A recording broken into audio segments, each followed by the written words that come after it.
منم خب بدم نمیومد هم برم ببینم خونه های اینجور آدم ها چه شکلیه، چه جوری هستن، کجا زندگی میکنن. هم که یه دوست پسر پولدار پیدا کنم خرجمو بده، پوز دوست پسر قبلیمو بزنم. شبش از خوشحالی خوابم نمیبرد. فردا چی بپوشم، چیکار کنم. فرداش رفتم سالن، دادم مامان برام براشین کردن، لاکمو درست کردن. خلاصه صدمو گذاشتم، رفتم یه لباس کوتاه گرفتم که تو چشم باشه. تو اسنپ داشتم میرفتم سمت خونهشون، یه دفعه مهسا زنگ زد. گفت کجایی و اینا. نگران شدم، گفتم شاید نمیای. گفتم نه تو راهم. تعجب کردم، آخه واسه چی باید نگران بود که مثلا من نرم اونجا.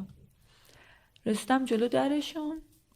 آقای محسنی انقدر خونشون شیک بود، انقدر با کلاس بود، مثلا حتی نمیتونستم زنگشون رو بزنم.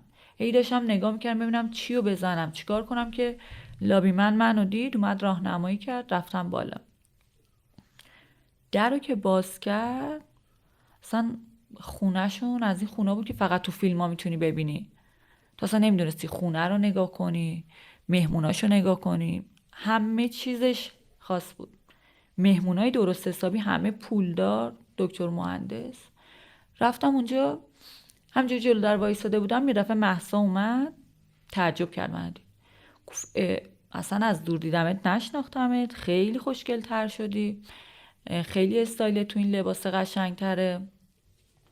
همینجور که داشت ازم تعریف میکرد، خب منم گل از گلم شکفته بود. بعد اون دوست پسرم که اونجوری منو تخریب کرد و حالمو بد کرد، یه همچین دختری تو یه همچین طبقه اجتماعی داشت از من تعریف میکرد. منم خوشحالم اینجوری داشتم نگاش میکردم و تشکر میکردم که یه آقای قد بلندی داشت همجوری از دور به ما نزدیک میشد، میومد نزدیکتر. من که همجوری داشتم نگاش میکردم، یهو مهسا برگشت سمتش، گفت ایشون هم حسام همسرم.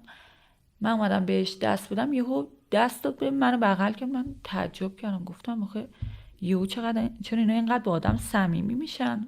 بعد تو دلم گفتم خب حتما اینا چون بچه شمرونن، همشون بینشون این روابط هست دیگه، با هم دیگه صمیمی هستن، یه چیز عادیه. خوشو بش کردم و اینا. بعد گفتش که آره مهسا جون خیلی ازت تعریف کرده، مهسا از هر کسی تعریف نمیکنه، همون جوری که گفته بود خیلی هیکل سی داری. همونجور که داشت حرف میزد فقط داشتم نگاش میکردم. خب خیلی تعجب کردم، تا حالا ندیده بودم یه آقا کنار همسرش اینجوری از یکی دیگه تعریف کنه. من دیگه هیچی نگفتم، هم داشتم نگاهشون میکردم. اومدم صحبت کنم، یکی از دوستاشون اومد